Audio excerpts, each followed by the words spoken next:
What's up, everybody? Happy Thursday. Hope all you're having a wonderful day today. Getting into this episode of GH, I'm happy.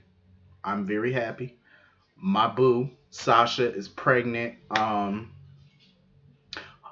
One thing though, I hope they don't try and do because Lucy, you know how Lucy is. Lucy nosy. She's sitting there talking about who the daddy, who the daddy. Lucy, mind your business.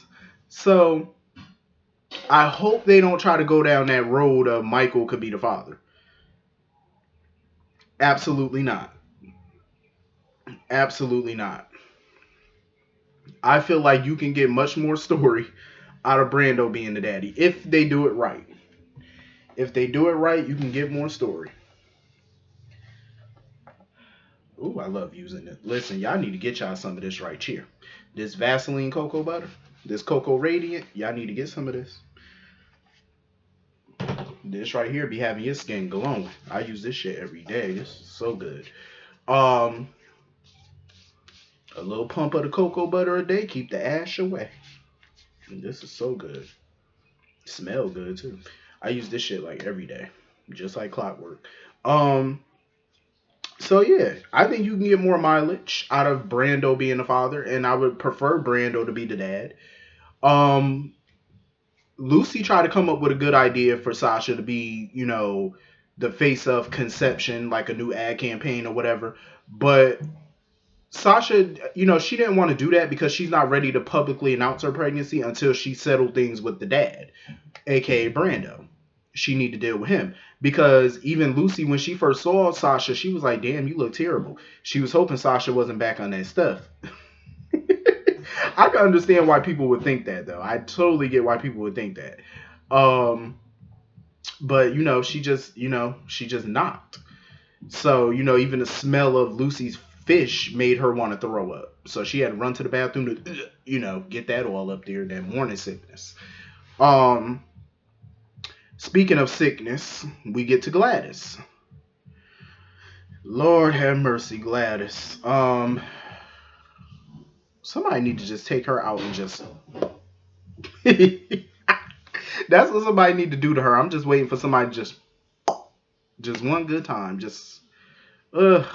Gladys is the worst of the worst parent. Oh my god. And as soon as Brando sat Gladys down, here she go. Oh, Sasha looks terrible. I wonder if she's back on that stuff again. Gladys, shut up. Are you on that stuff? Shut your mouth. Like, Gladys get on my nerves.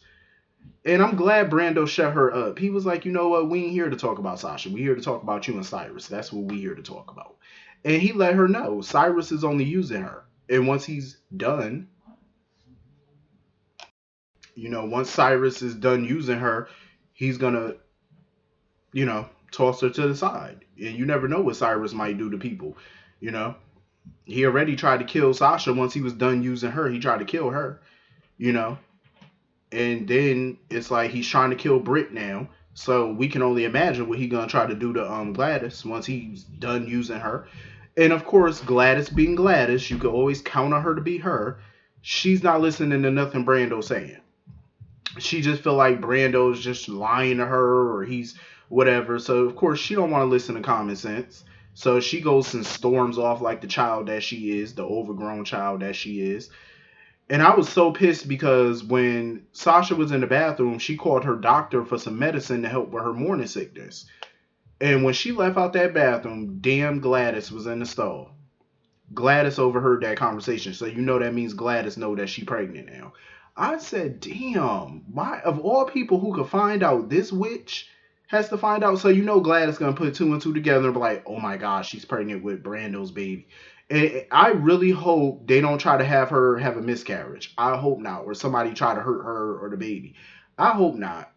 Gladys, if Gladys got a hand in that shit, I swear to God, I will hop on the first motherfucking plane to Port Charles and handle business with Gladys.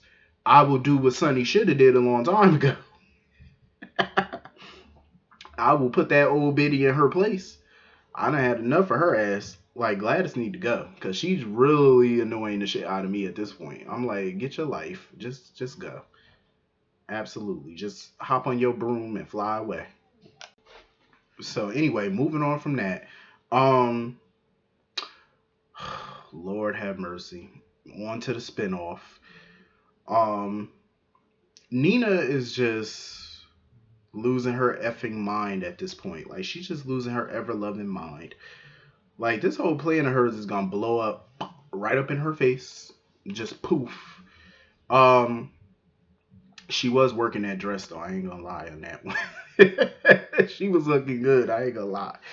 But Mike is starting to notice, like every time she looks at him or speak to him, it's like she knows him better than he knows himself, or she knows him. I'm like, there you go, Mike. There you go. There you go. Pull Sonny on out. Come on now. Just think. Just think, bruh. Like she knows you for a reason. Um, and of course she changes the subject about her date for Elijah or whatever. They go on this little picnic date. She started talking about this article that she wants to write about the town, but she doesn't feel comfortable writing it simply because of all the crime in the town. Of course, Elijah's blaming all the crime on Mike or whatever, and she was like, "No, the crime been here before Mike got here." Um, so he coming up with little BS ass excuses or whatever while Mike is breaking into his office. I said, "Damn!" So Mike done broke into the office and the damn alarm done went off. I said, "Damn, Mike, don't you know how to do this better? Like, bring out that inner Sonny and learn how to break into an office. You know what you're doing." Um, So Elijah sitting there getting all jealous or whatnot because he think that Nina is into Mike or whatever, and she was like, "Nah, ain't nothing going on with me and Mike but the rent." And she was like, she not interested in him or whatever. So Elijah was happy, so he gonna pulled her into a kiss and whatnot. Because when she look at Elijah, she really still don't see what Mike sees about him. Like she don't see nothing shady about him. I'm like, well, shady normally doesn't see shady. And I'm like, Nina, you're shady, so of course you couldn't spot another shady person from a mile away, which is surprising. Um, shady is as shady does, I guess, and they both shady as shit. So anyway, moving on from that. Jax is starting to get on my damn nerves. Like, I'm not even gonna lie to y'all, Jax is pissing me off right now. I'm like, Jax, I listen, I understand where he coming from. Like, as any parent would, you're concerned about your daughter's safety. You are. And I get what he's saying. Like, he feels like Carly being the new mob boss means that she's putting a bigger target on herself. Because before she was just collateral damage, which is true. I'm not going to lie and say it's not. But now that she's the boss, it's like you are the target now. You know what I mean? And I get it. I totally get where he's coming from with that. But it's like, calm your ass down. Like, you can't see the bigger picture to all of this of why she's doing this. With Jason out of the way, Sonny out of the way, Cyrus is ripe to take over, and that's what you don't want. You don't want that man taking over that town. You think that you saw bloodshed when Sonny was there? You're gonna see way worse now. You're gonna see way worse. Trust me, it was better with a Corinthos in charge rather than a Renault in charge or somebody else. Trust me. Like, Jax needs to get a clue. Then he's sitting there talking about, oh, well, I could take my daughter out this house. First of all, Jax, no, you can't. You have no authority to take her out that house because Carly has had full custody for years now. And Jocelyn is pretty much grown at this point. And I agree with Carly. It's up to Jocelyn to decide what she want to do. If she wants to go move in with Jax, it is what it is. And I'm glad Jax realized that. He was like, fine, I'll let Jocelyn decide. Exactly. Let her decide. It's not up to you, bro. That is a damn grown ass woman right now. Like, Jocelyn is grown at this point. She's old enough to make her own decisions. She's too old for a custody battle. So you need to go talk to her and see what she want to do. I mean, Carly, he started to realize that Carly likes being in charge.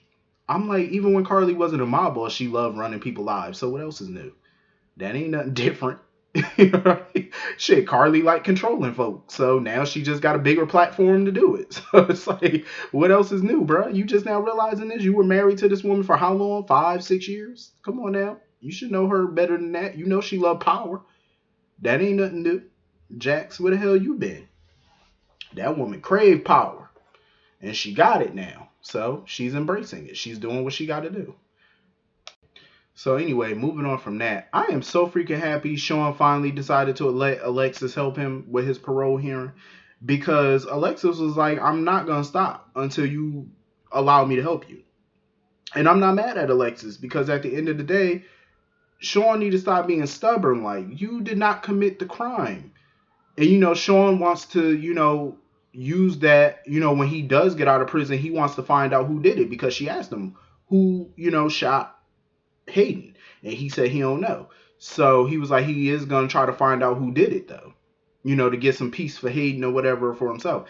If memory serves me correctly, I think Hayden knew that Nicholas did it. If memory serves, I think she knew. So I don't know how Sean gonna react when he find out that she knew this whole time and let him rock, because I believe she knew. Um, and Nicholas bring his little smug behind up in there, talking about he done bought Pentonville now. I mean, I'm not gonna lie, I feel like that's a shrewd move on his part, and it's the smartest way to protect Alexis by buying the prison, so that way he can ensure her safety. I think that is smart. Um, but he's pissing me off though, and because I got a feeling that he's gonna try to railroad Sean. Because he knows that if Sean gets out and tries to find out who really shot Hayden, it's going to lead to his doorstep.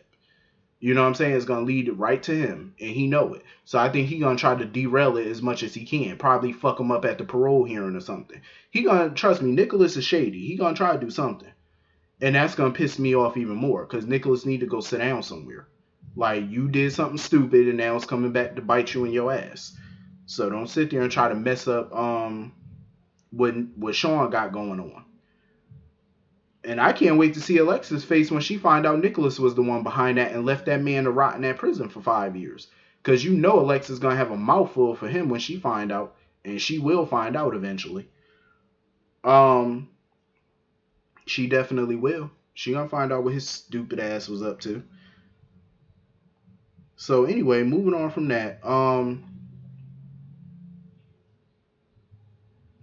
I am so glad Jason pretty much told Sam to go back home. Like, he appreciated her help in slowing Dante down, but he was like, yeah, you need to go back home. I love that he did that, because she's sitting there. Sam had the nerve to say, I got fake passports for us to get into Canada, and before we go, we could drop Britt off at the bus station so she could get back to Port Charles. Bitch, what? The bus station? First of all, after all Britt has done for Jason, you ain't about to put her on no crusty, dusty bus. You better get her a nice upgraded train ticket on a nice train with caviar and champagne, because ain't no way. And I'm glad Jason immediately shut that down. He said, no, I'm not having her go back there or whatever either. He was like, you're going to go back home. Because if they all get caught and Jason goes back to Pentonville, Sam goes back to Pentonville, who going to be there for the kids? Who going to be there for Danny and Scout? I mean, of course they got, Carly and the Quartermains and Michael and everybody else, of course. But, Christina, Molly, they got family who can help. But still, it's like, two parents in prison at the same time? No. I agree with him. Jason said, absolutely not. Take your behind back home and go be with the kids. So Sam had no choice but to say, you know what, you're right. I'm going to go back home, be with the kids, yada, yada, yada. So she did. She went back home.